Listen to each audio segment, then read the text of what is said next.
நம்முடைய பத்திரிகை நண்பர்களுக்கு எங்களுடைய வணக்கத்தை தெரிவித்துக் கொள்கின்றோம். நம்முடைய உள்துறை அமைச்சர் திரு அமித்ஷாஜி அவர்கள் இன்று நம்முடைய திருமயத்துக்கு வந்திருந்தார்கள்.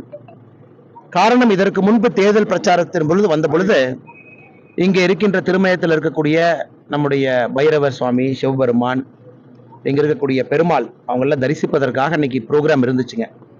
ஆனா அன்னைக்கு வெதர் சரியில்லாத காரணத்தினால அவரால் வர முடியல. அன்னைக்கு அமித்ஷாஜி அவர்கள் உத்தரவாதம் கொடுத்திருந்தாங்க, நான் தேர்தல் முடிவதற்கு முன்பாக மறுபடியும் வந்து சாமி தரிசனம் செய்துவிட்டு நான் செல்கின்றேன் என்று உத்தரவாதம் கொடுத்திருந்தாங்க. அதன்படி இன்னைக்கு கடைசி நாள், பிரச்சாரத்தினுடைய கடைசி நாளாக இருக்கக்கூடிய இன்று நமக்காக நம்ம உத்தரவாதம் கொடுத்திருக்கிறாங்க. நான் கடைசி நாளுக்குள்ள வந்துடுறேன்னு சொன்னாங்க. இன்னைக்கு வந்து இங்கே சாமி தரிசனம் முடித்து விட்டு இந்த ஒரே ஒரு ப்ரோக்ராமுக்காக மட்டும் தமிழகத்திற்கு வந்திருக்காங்க. அதை முடித்துவிட்டு இங்கிருந்து கிளம்பி சென்றிருக்கின்றார்கள். நம்முடைய தொண்டர்கள், தலைவர்கள் எல்லோரும் கூட உள்துறை அமைச்சரோடு இருந்து அவருக்கு அந்த தரிசனத்தை ஏற்பாடு செய்து கொடுத்து அதன் பிறகு வழி அனுப்பி வைத்துவிட்டு நாங்களும் கிளம்புகின்றோம். அதே நேரத்தில் நம்முடைய பாரத பிரதமர் திரு நரேந்திர மோடி அவர்கள் இன்று உங்களுக்கு தெரியும், குமரி முனையில விவேகானந்தர் பாறையில இன்றிலிருந்து 1ஆம் தேதி வரை, 1ஆம் தேதி சாயங்காலம் வரைக்குமே அவங்க வந்து தியானத்தில் இருக்கிறாங்க. 48 மணி நேரம். நமக்கு தெரியும், ஒரு பெரிய சரித்திரம் இருக்கு. விவேகானந்தர் 1892 டிசம்பர் 24, 25, 26 3 நாட்கள் அங்கே கடுதவம் செஞ்சாங்க.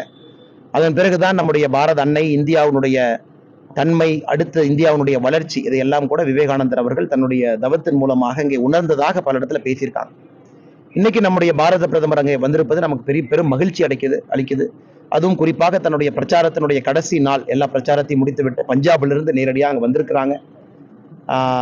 2 கட்சி நிகழ்ச்சி, கட்சி நண்பர்கள் அங்கே யாரும் கூட செல்ல வேண்டாம் என்று வலியுறுத்தி இருக்கின்றோம். அது பிரதமர் அவருடைய தனிப்பட்ட ஒரு நிகழ்வு. அதனால் கட்சி அங்கே யாரும் கூட வரவேற்பதற்கோ பிரதமர் அவர்களை வழியனுப்புவதற்கோ தமிழக பாரதிய ஜனதா கட்சியிலிருந்து தலைவர்களோ தொண்டர்களோ கூட யாரும் செல்ல வேண்டாம் என்று வலியுறுத்தி. ஆனா ஒரு விஷயம் நண்பர்கள் புரிஞ்சுக்கணுங்கன்னா, அது வந்து அந்த பாறை, அங்க இருக்கக்கூடிய விவேகானந்தர் மண்டபம் என்பது முழுவதுமாக விவேகானந்தா கேந்திரா.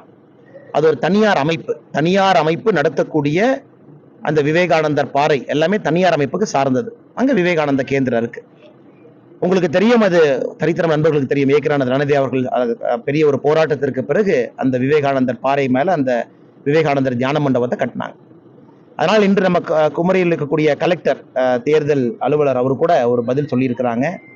இது வந்து ஒரு தனியார் நிகழ்வாக அங்க இருக்கக்கூடிய தனியார் அமைப்பு அவங்க வரவேற்றிருக்கிறாங்க, அவங்க இன்விடேஷன் கொடுத்திருக்கிறாங்க, பிரதமர் அவங்க வந்திருக்கிறாங்க. அதனால்தான் இன்றைக்கு பாரதிய ஜனதா கட்சியினுடைய தலைவர்கள், தொண்டர்கள் கூட அங்க செல்லல. முழுமையாக பிரதமர் அவர்கள் ஒரு தனி நிகழ்வாக, அவருடைய சொந்த நிகழ்வாக அங்க போயிருக்கிறாங்க.